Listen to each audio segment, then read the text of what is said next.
Hey everybody, welcome back to another episode of Kavinsky's Tutorials. Today I'm going to do a walkthrough of Low Poly Synth by Alexander Zolotov. This is an interesting experimental poly synth. I'm looking at the iPad version. This is also available for Android, Windows and Mac. If you're interested in those other platforms, I'd recommend you to look at the developer's site to read the information about those first. I'll put a link in the pinned comment of this video. So this is only $2 on the iPad version. This developer always makes his apps very cheap. And they're in some ways limited in feature sets, but they're very interesting and unique. So the basic concept of this app is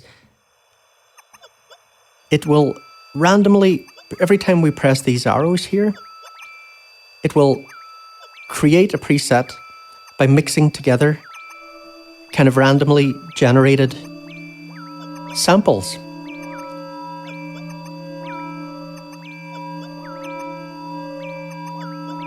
And we can control the level of those, right? So if I pull all of these down, we've got silence, right? So you can then bring them in one by one. Even this, we can just have this one sound and then I can play that polyphonically, right?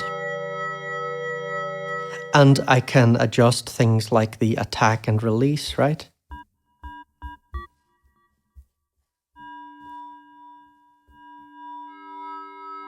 So now we got something more like a pad, and we've got echo and reverb. Obviously, you can use your own effects on these as well. You control panning here and volume. Now, it's generally a very simple app. There's a couple of things maybe worth explaining though. So one thing is, if you have pressed some notes here on the keyboard and you want those to hold, you press this hold button and then you take your finger off the notes and they will be held until you tap them again. Now there's another, if you see that hold button when you're not playing the keyboard, that says lock, right?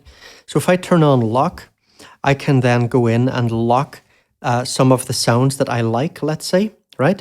And then when I switch preset here, those sounds will be kept, right? So you can go through and, you can build up your own patches much more intentionally, right? If you want. So if I want to unlock those, I just press lock and tap them again, and then turn off lock. And now if I press forward here, we get a totally different configuration of samples. Now, I remember seeing someone say when they saw a promo video of this a few weeks before it came out, oh, this looks like it's MPE. Unfortunately, it is not MPE. It's just regular old MIDI. It would be great if it was MPE. Listen to that. So let me just sustain those and let's hear what each individual sample sounds like. Oh, nice.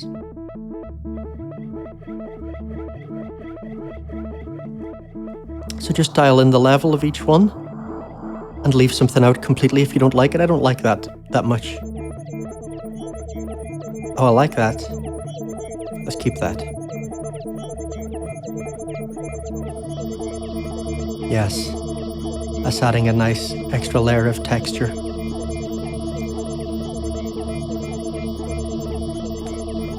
Right, and then you can just play it. And in the keyboard here, let me just turn those off. In the keyboard here in the app, pressing near the top will be higher velocity. Pressing near the bottom is low velocity. And that's basically all there is. I see there's a record function as well. Now, if we press here, we can see you have various functions related to saving presets and stuff. I usually just save mine in the host. I find the preset system in these apps a little bit unintuitive for me. You can control import and export, so you can export these as samples, basically. I haven't not looked into that. It is described on the website. Keyboard range, right? So you can have more octaves there or fewer octaves if you want. And look, you can set the keyboard to certain scales. And then you also have MIDI mapping, including things like the volumes of the different samples, right? That's sample 1 volume. So you could map all this stuff to a MIDI controller and stuff. Let's see what else there is there. System settings, info, help. Okay, fine. So yeah, if we click here, we can also see that these parameters are exposed in the host, and again, sample volume and so on. So you could use LFOs and stuff like that to kind of play those sample levels or various other controls.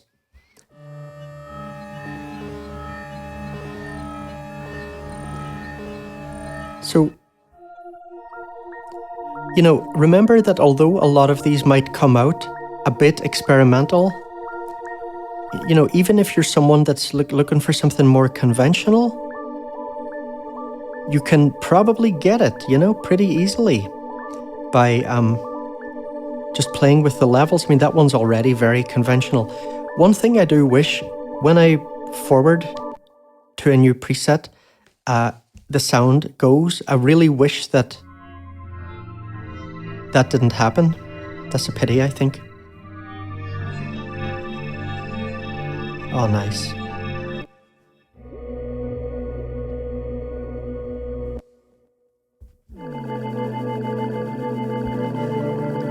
I really quite like everything this has been coming up with so far.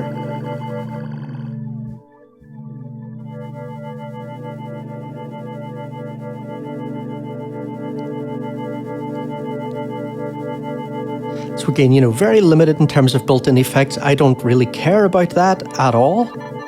I'm very happy to use my own effects plugins because synths inbuilt effects are rarely as good as what you might have from your various dedicated effect plugins.